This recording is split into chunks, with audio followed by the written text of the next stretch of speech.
Mariborska sinagoga je na videz zelo preprosta stavba, ki sa svojo zunanjščino ne razkriva nekdanje namembnosti in pomembne vloge, ki jo je odigrala v preteklosti. A pozoren obiskovalec bo na njeni zunanjščini opazil pomenljiv detajl – šesterokrako zvezdo ali tako imenovano Davidovo zvezdo. Davidova zvezda je danes eden najbolj prepoznavnih simbolov judovstva. Krasi zastavo države Izrael. Judje jo nosijo kot obesek, pa tudi sicer jo najdemo kot dekorativni element v sinagogah in drugih javnih stavbah, pa tudi na judovskih nagrobnikih.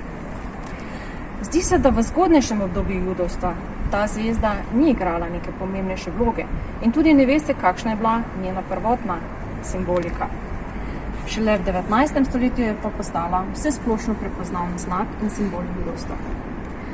V času nacizma so morali Judje nositi rumeno Davidovo zvezdo prišito na vrhnja oblačila, da so bili tako tudi navzven razločeni od ostalega prebivalstva. Danes je Davidova zvezda simbol novega upanja, obenem pa tudi simbol judovskega mučeništva in herojstva.